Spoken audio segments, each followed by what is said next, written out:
Hi, and welcome to Frejas Fiber. This is a knitting podcast by me, Sigrid, and I'm Freya's mom. I knit things for Freya and myself, and I will talk about that and show you. And we will go on nature walks on Österlen, where we live in the south of Sweden. Very welcome.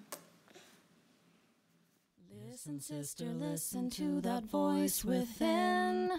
Listen, sister, come on in. Surrender to the river of unfolding that runs beneath your belly and heart. Surrender to the river of unfolding, for now's the time to start. Listen, brother, listen to that voice within. Listen, brother, come on in. Surrender to the river of unfolding that runs beneath your belly and heart. Surrender to the river of unfolding, for now's the time to start. Listen, people, listen to that voice within. Listen, people, come on in. Surrender to the river of unfolding. It touches everyone you see. Surrender to the river of unfolding. It starts with you and me. It starts in you and me.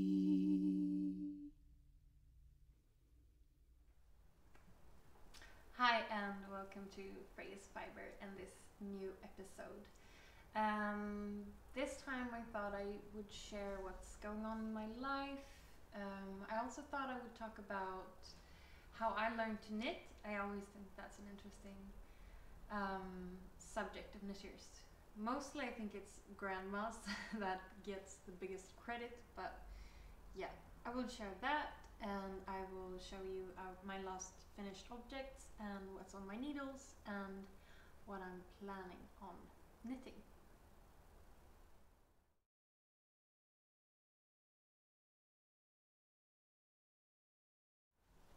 So, like I said in the last episode, I am selling my house. I actually sold my house, how many days ago was it? It was on Wednesday. Today it's Saturday. So I've been so nervous and anxious that I won't have anywhere to live. My buyers wanted to move in like after just a month, and that's impossible because I live with Freya and my mom, and I work full-time and I study part-time. I actually work 90% and I study 60%. So I work and study 150%. I'm a single mom and I have a whole house to pack down. I can't do that and find a new place to live. I can't do that in 4 weeks. So I talked to them about it and I got 8 weeks instead. But I was still very nervous and I asked all my colleagues if they knew any place, and I've been, updating the app where you can find houses for sale, Hemnet, like every hour, and praying almost as much as I've been updating that app. And I was going to look at a house after I sold my house. So on Wednesday, 1 o'clock, lunchtime, I sold my house. At 6 o'clock in the afternoon, I went to see this other house, and the pictures were really bad. Like in the ad, it looked like a really boring little house with, it looks like it needs more paint on the outside, and it didn't look like it had a garden at all. And then when I came there, it was like hidden. It had a lot of huge bushes around it, so you couldn't see in. And when you saw in, there was this little garden and a lot of raspberry bushes, and there was a cherry tree, and all of the garden was already dug up, so you could just start growing your own food, and that's what I want to do. And the house was so cozy. I need to like repaint and get some new dishwashers and refrigerator and stuff like that, but I could easily fix it up. And I was the only person there at the showing with the realtor, and I was going to look at another house this Monday, and I just got home and felt like, no, this is my house. So the next morning I put a bid on it, or whatever you say, and the seller said no first, and then I asked them, because they wanted to show it to more people first, and then I said, what amount of money do you want to sell it to me and not let other people look at it? And they gave me a number, and I said fine. So I'm buying that house. It's so cute. It's next to a really old church that's really beautiful in a small little village out here in Österlen. And yeah, I hope my summer will be renovating this house and painting and, you know, gardening. I'm really looking forward to that. I'm really nervous. It feels like I'm getting married and I'm about to walk down the aisle, and I'm really scared that the guy will get cold feet. So yeah, I'm writing the contract on Tuesday, and I'm really nervous, and I don't know how I will survive until Tuesday. But yeah, so that's what's going on in my life. It's really hectic right now. I'm working, I'm studying, I'm selling my house, I'm buying a house.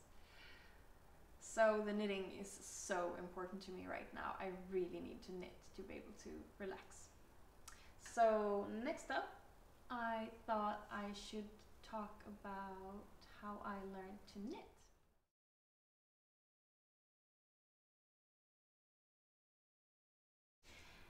Actually, I don't really remember exactly when I encountered knitting the first time. I think it was my grandma, like most people. I remember she was getting Alzheimer's, but she still remembered how to knit. So she was knitting a rug for my Barbies, but it didn't turn out quite even because, you know, Alzheimer's, she was starting to forget. But I remember watching her knit that.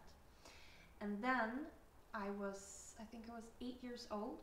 Me and my mom were living in this huge old house. I think I will insert a picture of it. We bought it and it was really in a bad shape, and we fixed it up and we were going to sell it to this old lady. So she came to stay with us when we were trying to figure out with her bank if she could get a loan, and I think she was a textile teacher, and she taught me how to knit garter stitch, and I think I still have that. I think it's a really bad shaped square, and I remember it was beige linen yarn and it didn't turn out to be anything. That was the first time I knitted. And then I had to knit in school. I went to a Waldorf school and or Steiner school, and we had to knit covers for our flutes. So that was also garter stitch, and I think I have that still. And I remember we were supposed to knit with 5 needles, but I just thought that was rocket science. I can never do that. So I don't remember what I did instead. But then I didn't knit until I think 2014. And that's when I started. I was crocheting a lot with a friend. We were drinking wine and crocheting. But I remember I wanted to make more garments, and I think it's more difficult to crochet garments. So I started to try to knit, but it didn't go so well, and I just thought patterns are too hard for me. But on the fall break of 2015, I just tried to knit a pattern, and it kind of worked out, and that's when it all began. Now, 5 years later, I knit every day for several hours and many times during the day. And I have come to that point where I don't get scared of patterns, that I think I can knit most things. I don't think I could make really difficult lace shawls, but I feel pretty confident. And So yeah, I did try it when I was a kid, but it was really 2014-15 where it really took off, my knitting, and I've been knitting almost every day for 4 years.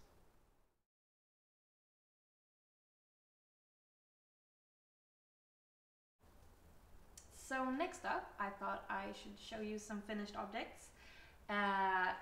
One of them are these socks, but I thought I should insert a little video and some pictures of the socks.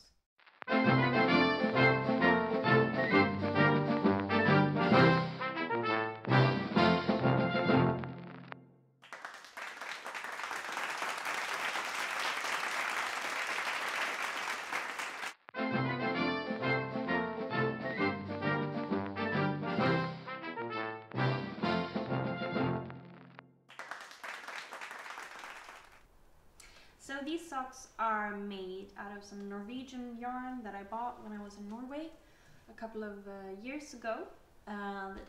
Contrasting, so it's not very contrasting, is it? Because the colors look almost the same, but the contrasting yarn I bought at my local yarn shop.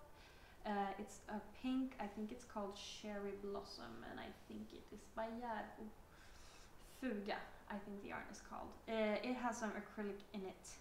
I don't like acrylic yarn, but I realized that I need it in toes and heels so it doesn't get holes too fast.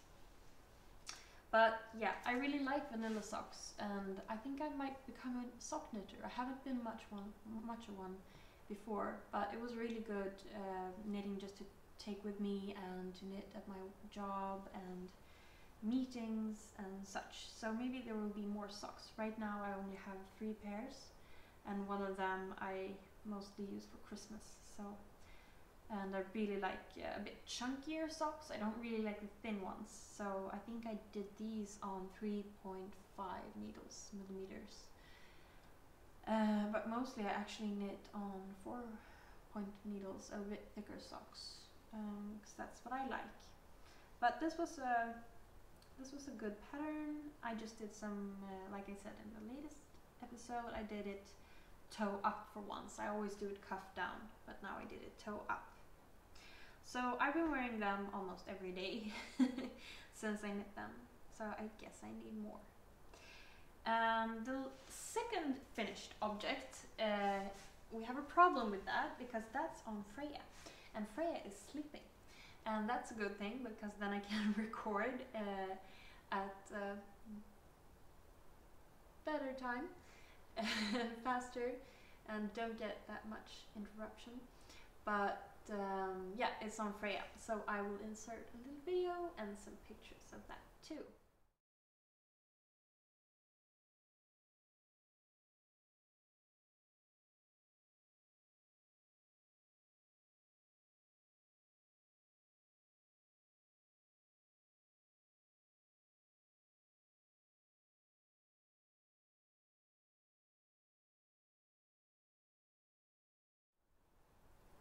So this vest, what I really like about it is that it is knit by stash yarn. And I've talked about that before, and knitting for babies and toddlers is really a stash buster. I think I've knitted up almost half of my stash, just things for Freja.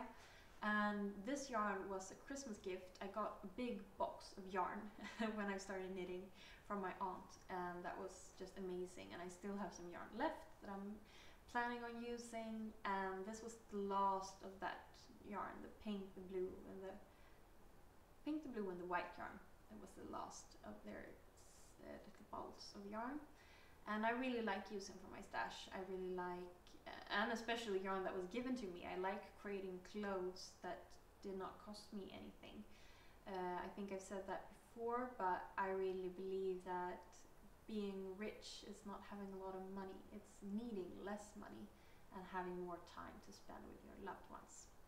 So that's also one of the reasons I like to make my own things. But of course, knitting now is a luxury hobby that everyone can't afford, and I think that really sucks. And I do advocate for some budget yarns and stuff like that, because I think everyone should be able to knit, and I myself don't have a really huge budget, so I often buy budget yarns. I could not afford to just buy luxury yarns produced perfectly. But that's another question for another day. So this is a free pattern, the vest, but if you look at the bottom, it's some stranded colorwork knitting, and that, if you recognize that pattern, it is from Sophia Cameron-Bourne's pattern, the Fairy Tale Mittens.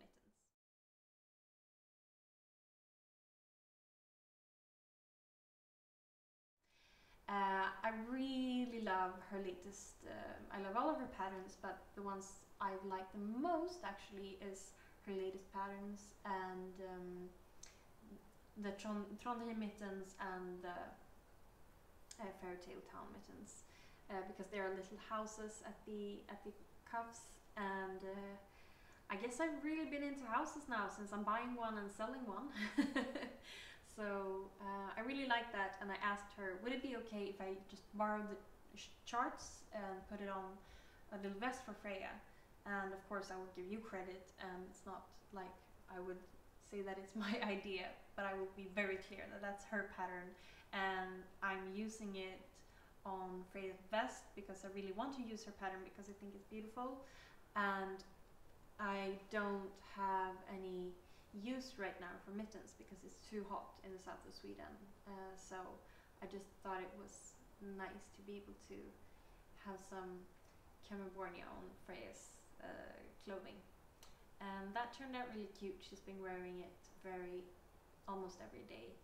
And I was gonna put some swan buttons on it that I bought at a little Danish shop in Malmö, but they broke.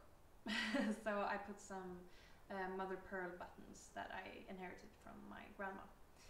And that's another thing I think that has happened since the last podcast. My grandma passed away, so I've been kind of sad about that, and but I am grateful for the things I've gotten from her, just not the memories, but also actually the things I inherited her old. So I was interrupted by somebody woke up. Hello. Hello. Hi. Me. Anyway, I was talking about that I inherited some stuff from my grandma before she passed away, and that I'm really grateful. Amongst one of the things were a sewing machine that she sewed the baby clothes for my dad, your granddad, on. That's pretty cool, isn't it? And I also inherited her mother's wedding dress. Yes.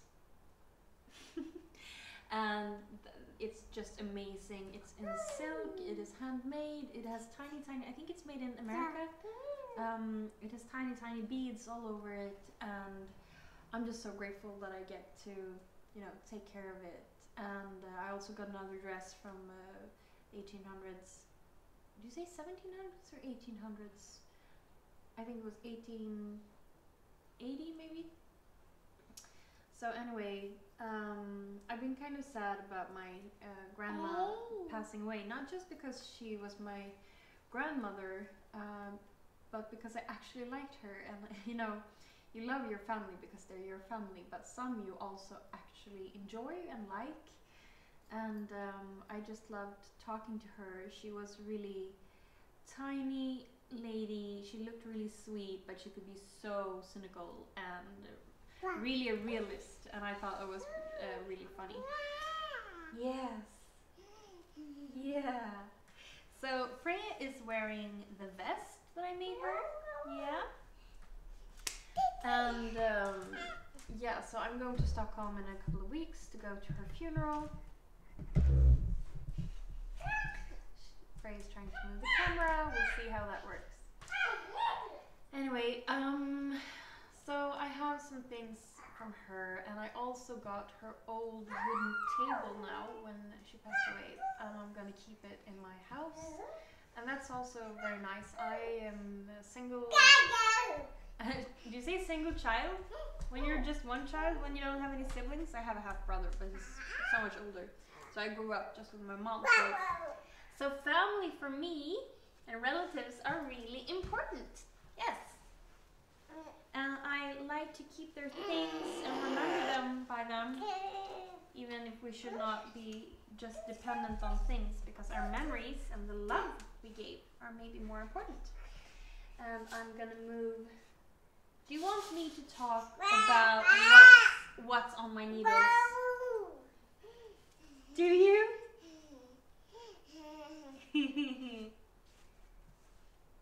Or should I talk about you? So last time I think I showed this one. It's birds and feather, and I think I'm halfway now. And what I love about this one is that it is mohair, and I chose also alpaca, so it's not just mohair, so you get some stability from the sections with alpaca.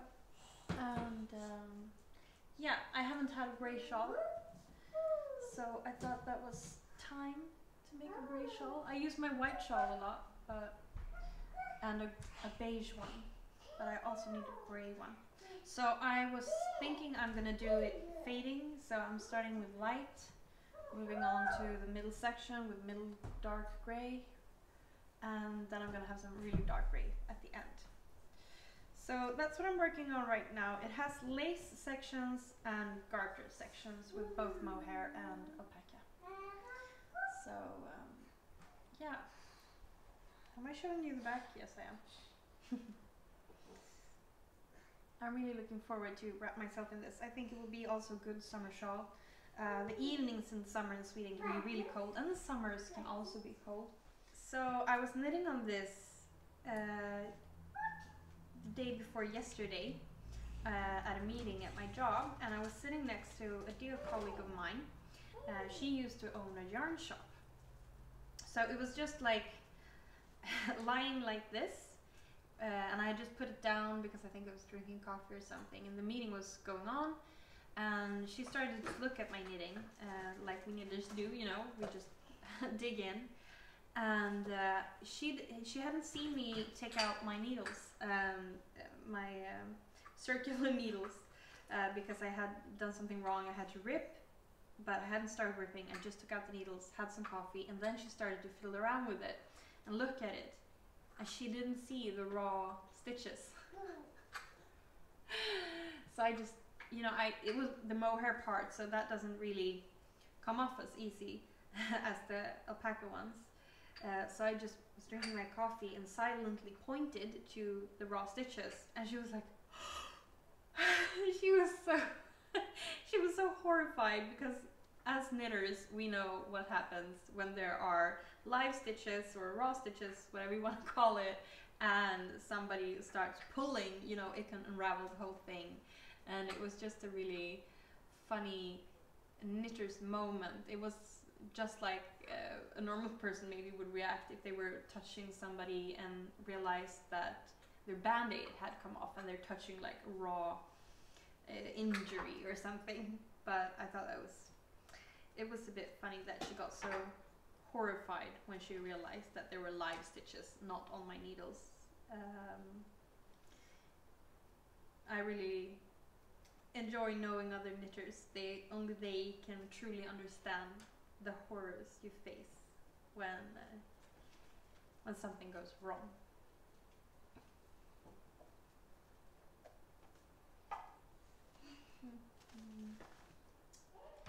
I actually have one more thing on my needles right now, and it does not look that much. I have just made, is it 4 rows? So you really can't tell what this is, but I am making, I think it is called the Payson blouse.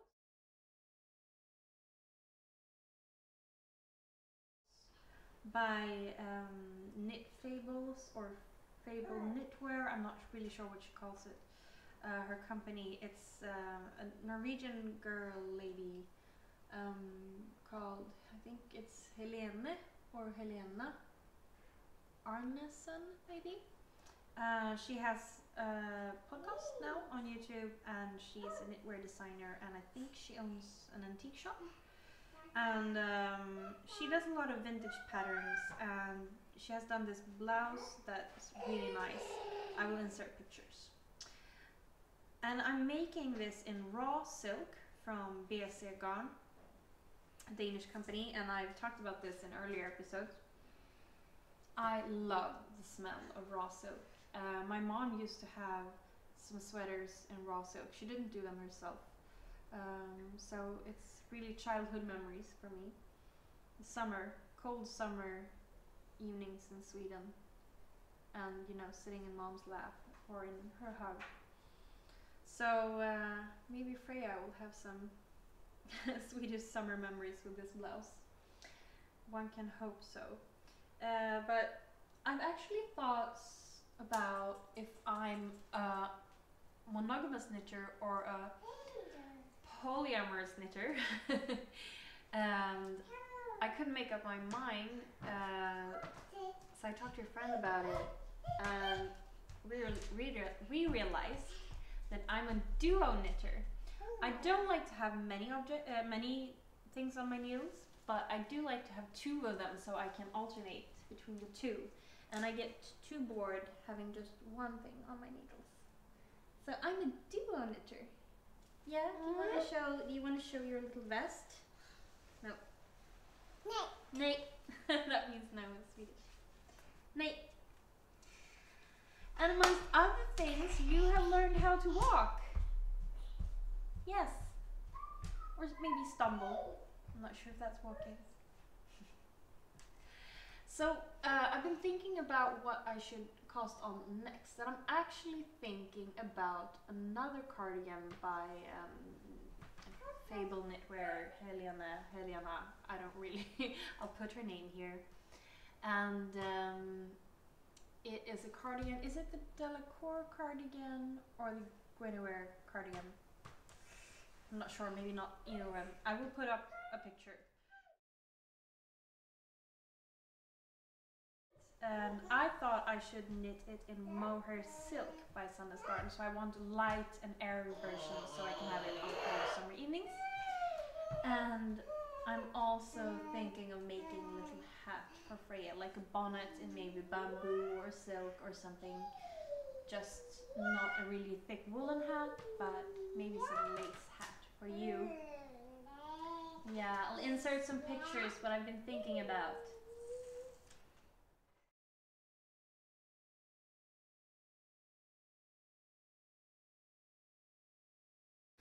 So that was it for today's episode about knitting. I thought I would take you along on a little nature walk by an art exhibition that happens every year here on Österlen where we live, and show you some surroundings there. It's pretty close to my job, and I also have a little footage and some pictures of what a wonderful follower sent to us.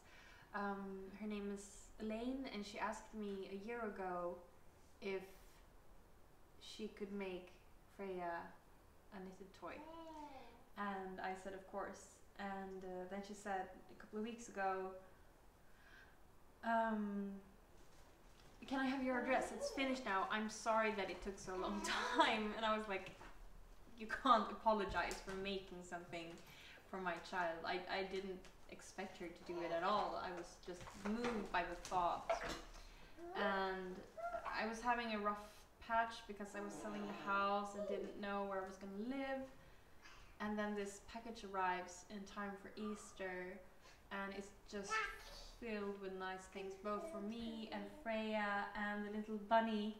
Can you get me the bunny? Could you get me the bunny, honey?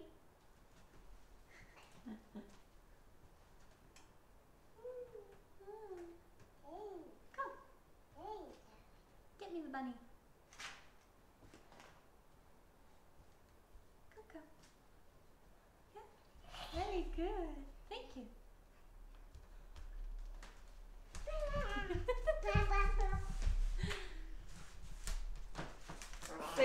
got this little awesome bunny from Elaine, and we got other things too. Thank you. Thank. Isn't it so sweet? And I actually put this next to Freya's Easter egg. So it was for her Easter egg hunt. So thank you so much, Elaine. I've also put it in my stories on Instagram and some pictures there because I was just so moved how someone from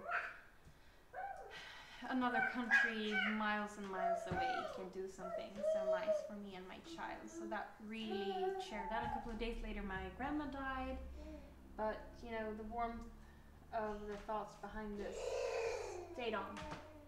And I'm going to show you some pictures of what we received.